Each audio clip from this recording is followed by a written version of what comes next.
اور صاحب یہ آپ کو کیا حکمت نظر آتی ہے؟ پرائم منسٹر کہہ رہے ہیں کہ پہلے آپ تدفین کر دیں، آج دفنا دیں، میں آج آ جاؤں گا، لیکن وہ پہلے نہیں جانا چاہتے، کیا وجہ سمجھ آتی ہے آپ کو؟ دیکھیں، پہلی بات تو یہ ہے کہ پرائم منسٹر کو جانا چاہیے، تو اس میں کوئی دو رائے نہیں ہونی چاہیے۔ دوسری بات یہ ہے کہ کیا تدفین کے اندر انتظامیہ کی طرف سے، پرائم منسٹر کی طرف سے، چیف منسٹر کی طرف سے کوئی ایک رکاوٹ ہے؟ تدفین تو اس کی اپنی آپشن ہے نا، انہوں نے لے لی، اختیار کر لی ہوئی ہے، اور تدفین کو انہوں نے ایک ذریعہ بنایا ہے احتجاج کا۔ پہلی بات تو یہ ہے کہ بہت ساری مثالیں صبح سے دی جاتی رہی، جیسن آرڈن کی مثال دی جاتی رہی۔ کیا وہاں پر نیوزی لینڈ میں اس طرح لمبیتیں رکھ کے لوگ بیٹھے ہوئے تھے؟ نہیں، جایا جاتا ہے، لوگوں کی فاتحہ پہ جایا جاتا ہے، لوگوں کے ساتھ کنسول کیا جاتا ہے، ان کے گھر میں جایا جاتا ہے، سب کچھ کیا جاتا ہے۔ سچویشن جو ہے اس کو انہوں نے، میں بہت دنوں سے یہ کہہ رہا ہوں کہ مدت ہو گئی ہم نے اپنے پورے law and order administrative structure کو خراب کر دیا ہے۔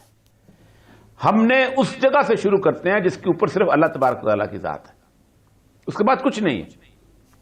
میں آج سے تقریباً 8 سال پہلے میں ایک عہدے پہ تھا، تو نصیر اللہ بابر صاحب نے نیگوسیشن کیا تھا 200 بسوں کی اس کے ساتھ۔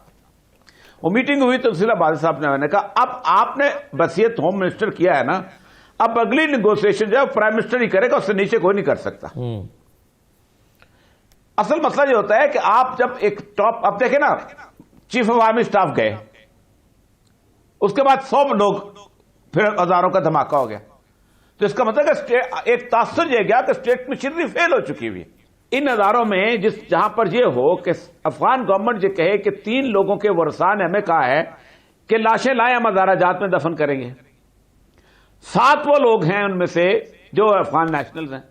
آپ مجھے بتائیے کہ پاکستان کے کسی بھی افغان کیمپ سے 15-16 قتل ہو جاتے ہیں، اور وہ اٹھ کے پاکستان میں ہر بندہ کہے گا انہوں نے ہمارا امن تباہ کیا ہوا، یہ آپ کا رویہ کیا ہوگا؟ تو میں اس وقت تلخ باتیں اس لیے کر رہا ہوں کہ اب یہ اس وقت سے آگے نکل گیا ہے۔ ہم 6-7 دن تو آپ سمجھتے ہیں کہ پرائم منسٹر نے بلیک میلنگ کا لفظ صحیح استعمال کیا؟ بلیک میلنگ کا پرائم منسٹر نے غلط کیا نہیں، پرائم منسٹر صاحب کے میں کبھی غلط استعمال نہیں کرتے، بلیک میلنگ کا لفظ بالکل نہیں، یہ بلیک میلنگ نہیں ہے، یہ بنیادی طور پر انہوں نے ایک ایسا راستہ اختیار کر لیا ہے جو اس موقع میں ہو جاتا ہے جذباتیت۔ پرائم منسٹر صاحب کو جانا چاہیے تھا، لیکن اس راستے کو کہیں نہ کہیں آپ کو اینڈ کرنا ہے، میں نے اور آپ نے۔ Right sir. اور یہ صاحب ظاہر ہے اپوزیشن کا ایک نقطہ نظر تو ہوگا نا، وہ اپنا پوائنٹ آف ویو تو دیں گے، کیا اس کو سیاست سے تعبیر کیا جا سکتا ہے کہ سیاست کر رہے ہیں؟ دیکھیں، پہلی بات تو یہ ہے کہ پاکستان کی بالکل انوکھی ہوئی اپوزیشن ہے، دنیا میں انسیڈنٹس کے اوپر اپوزیشن نہیں ہوتی کبھی بھی۔ آپ مجھے ایک بیان بتائیں آسٹریلیا کے اندر کسی اپوزیشن کا کہ جس نے کوئی بات کی ہو۔ آپ مجھے ایک بیان بتائیں 9/11 کے اوپر کسی اپوزیشن کا، آپ مجھے ایک بیان بتائیں 7/7 کے اوپر کسی اپوزیشن کا، اور کو چھوڑیں، آپ مجھے بامبے انسیڈنٹس پہ کوئی ایک بیان بتائیں کسی اپوزیشن کا۔ پاکستان بڑا بدقسمت ملک ہے، میں صحیح بات کرتا ہوں۔ سب سے بڑی بات یہ ہے کہ اس سچویشن کو سمجھیں۔ یہ جو وہاں کا ہزارہ ہے نا، عبدالخالق ہزارہ کیوں چیخا ہے؟ اس 150 سال سے اس کی فیملی وہاں رہ رہی ہے، وہ وہاں کا MP ہے۔ وہ کہتا ہے کہ یہ لوگ وہاں سے 4 دن پہلے آئے ہیں، اپنی دشمنیاں ساتھ لے کے آئے ہیں۔ جس داعش کے ساتھ آپ لڑتے رہے ہو، کیا وہ داعش اپنی غلاظت، اپنی گندگی لے کے آپ کے پیچھے نہیں آئے گی اس ملک میں؟ اور یہ سب یہ صحیح ہے کہ لارجر پرسپیکٹو میں یہ تو ہے، لیکن بہرحال اب جو لوگ مارے گئے ہیں وہ مزدور تھے، وہ عام لوگ ہیں، وہ کسی گروپ کا حصہ نہیں ہے، وہ کسی ٹیررسٹ گروپ کا حصہ نہیں ہے، وہ جہاد نہیں کر رہے، وہ لڑ نہیں رہے۔ جی، تو یہ ایک ڈیفرنٹ پرسپیکٹو ہے شاید۔ میں ہر طرح کی ہمدردی، جی، بہت ڈیفرنٹ پرسپیکٹو ہے، بہت ڈیفرنٹ پرسپیکٹو ہے ان کے ساتھ۔ پاکستان کا بچہ میں تو پہلے دن سے کہتا ہوں کہ وزیر اعظم کو پہلے دن جانا چاہیے، تو ہم نے رواج ڈال دیا ہے نا، جائیں، بالکل جانا چاہیے، پہلے دن جانا چاہیے تھا۔ آپ غلط کر رہے ہیں کہ وہ نہیں جا رہے ہیں، غلط کر رہے ہیں، لیکن یہ بنیادی بحث کا ایشو نہیں ہے۔ بحث کا ایشو یہ ہے کہ بلوچستان کو اسیس کرو بھائی۔ بلوچستان میں ایک چاغی ڈسٹرکٹ ہوتا تھا، میں کل شاید بتا رہا تھا ایک جگہ، وہ NWFP یعنی KPK سے بڑا ہے رقبہ اس کا، اور اس کے پاس صرف 400 مین پاور ہے اس کو لک آفٹر کرنے کے لیے، لیویز اور پولیس ملا کے۔ یہ جو بولان کا ڈسٹرکٹ ہے، اس ڈسٹرکٹ کے پوچھ لیجیے گا 1000 سے زیادہ لوگ نہیں ہوں گے۔ اور جس کے اندر کم از کم 1000 تو انفریکوینٹڈ روٹ ہیں جو سیدھے افغانستان جاتے ہیں۔ اور یہ صاحب یہ کیا معاملہ نااہلی کا ہے؟ یہ کمپلیکس سچویشن اور اتنا چیلنج اتنا کڑا ہے کہ اس کو وہاں پر دشمن کو یا دہشت گردوں کو ایلیمینیٹ کرتے ہوئے کچھ وقت تو لگے گا شاید۔ جی اور یہ صاحب نہیں، میرا خیال ہے نااہلی کا بالکل معاملہ نہیں ہے۔ اگر نااہلی کا معاملہ ہوتا تو پھر امریکہ کی جو پوری کی پوری طاقت ہے دنیا کی سب سے نااہل فوج ہوتی، اور وہ تو بہت دم دبا کے وہاں سے بھاگ گئی اپنی تمام ٹیکنالوجی کے ساتھ، کہ ایک بندے کا بیان نہیں آیا اس بندے کے اوپر جس نے سپاہی کو کچل دیا تھا وہاں کھڑے کھڑے، حمید اچکزئی کو، محمود اچکزئی کے بھتیجے کو، وہ بری بھی ہو گیا ہوا ہے تک۔ صحیح بات۔ تو دکھ ہوتا ہے سر، دکھ ہوتا ہے جن لوگوں کو پتا ہے نا، وہ دکھ ہوتا ہے کہ بھائی خدا کے لیے سب کے دکھ ہیں، سب کے دکھ سانجے ہیں۔ یقیناً عمران خان صاحب کو جانا چاہیے، میں کہتا ہوں اگر پاسبل ہو تو حضرت عمر کی طرح ہر گھر کے دروازے پہ جانا چاہیے۔ لیکن مسئلہ سرا یہ ہے کہ بلوچستان کے حالات کو، واقعات کو، اور ایک طرف نہیں 3 طرف سے انٹرفیرنس ہوئی ہے۔ یہ جس وقت عبد المالک ریکی وہاں کام کر رہا تھا، میں وہاں اسی علاقے میں تھا، اس مجھے یاد اچھی طرح، وہاں سے بھی لوگ آتے تھے، یہاں سے بھی لوگ جاتے تھے۔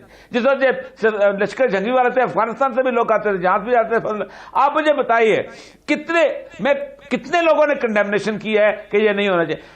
ہر بی ایل اے والے کو پتا، ہر بلوچ لیڈر کو پتا ہے کہ لشکر جنگی کا اور بی ایل اے کا ایک ایگریمنٹ تھا آپس میں کہ اگر سنی مرے گا تو ہم اون کریں گے، شیعہ مرے گا تو تم اون کر لے، اور ایسے ہی ہوتا تھا۔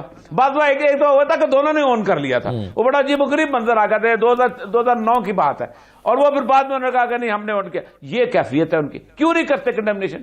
کیوں نہیں بتاتے کہ وہاں سے ہر ایک کو پتا ہے کون انڈیا جاتا ہے، کون انڈیا سے آیا تھا، کس نے؟ بلوچ سوسائٹی میں چھپتا نہیں ہے، ٹرائبل سوسائٹی میں ہر ایک کو پتا ہے کس کا کہاں سے پیسہ آتا ہے، افغانستان میں کیسے جاتے ہیں، کس طرح جاتے ہیں، ہر ایک کو پتا ہے۔ اور ایک بات بتاؤں، یہ جس طرح کا راستہ ہے، یہ وہاں پر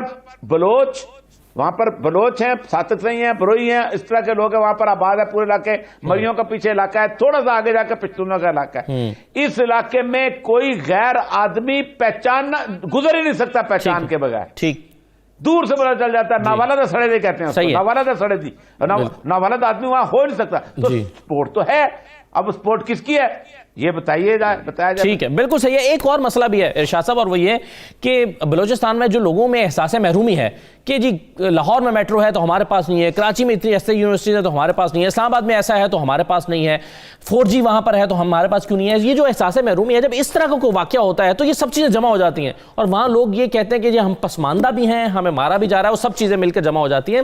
تو شاید اور بھی کچھ سیکٹرز میں بلوچستان میں کام کرنے کی ضرورت ہے، تحفظ دینے کے ساتھ ساتھ۔ میں سچی بات کروں، اس پسماندگی کا ویسے تو عالمی سطح پر یہ بات اب تسلیم کر لی گئی ہے کہ جہاں جو کمیونٹی، جو علاقہ، جو خطہ پسماندہ ہوتا ہے اس کا ذمہ دار کوئی باہر کی قوت نہیں ہوتی، وہ خود ہوتے ہیں۔ انہی لوگوں نے حکومت یہ ورلڈ بینک کا تسلیم شدہ اصول ہے۔ جی آپ وہاں ٹیچر کو مار دیتے ہیں کہ وہ پڑھائے نہیں، انجینئر کو مار دیتے ہیں کہ وہ وہاں رہے نہیں، وہاں ایئرپورٹ مینیجر کو مار دیتے ہیں کہ وہ ایئرپورٹ ہم نے بند کرنا ہے، سکول، کالج، یونیورسٹیاں آپ بند کرا دیتے ہیں، تو اس کے بعد ترقی کہاں سے ہوگی جی؟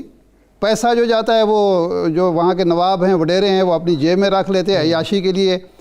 مجھے وہاں میں بیٹھا تھا ہوٹل میں، ایک دوست نے بتایا کہ میرے سامنے جب تاج محمد جمالی جناب مجاہد بلوچستان خیر بخش مری صاحب کو افغانستان سے ریسکیو کر کے واپس لے آئے کیونکہ وہاں ان کا رہنا محال ہو گیا تھا، تو ان کی خدمت میں ایک بڑی اماؤنٹ پیش کی گئی کہ جی آپ نے جو لوگ ہیں جو بے گھر ہوئے تھے ان کی فلاح و بہبود کے لیے اماؤنٹ ہے۔ جی انہوں نے وہاں سے میں نے دی تھی، میں سیکٹری فنانس تھا۔ اچھا چلو، مجھے تو کسی دوست اور نے بتایا، آپ تصدیق کر سکتے ہیں، اور وہ آپ نے دی تھی مجھے تو وہاں کوئٹہ میں، جی کوئٹہ میں دوست نے بتایا کہ میرے سامنے وہ رقم جب آئی تو انہوں نے ایک ایجنٹ کو جو کار بیچنے والا تھا، ڈیلر کو فون کیا کہ جی فلاں بڑی گاڑی جو ہے اتنے لاکھ روپے کی فوراً مجھے بھیج دو اور یہاں سے پیمنٹ لے جائے۔ تو اس کا ذمہ دار کون ہے؟ وہ کوئی کہنے کے لیے تیار ہے؟ یہ اللہ نظر جو ہے، یہ جو جن لوگوں کو مار رہا ہے وہاں،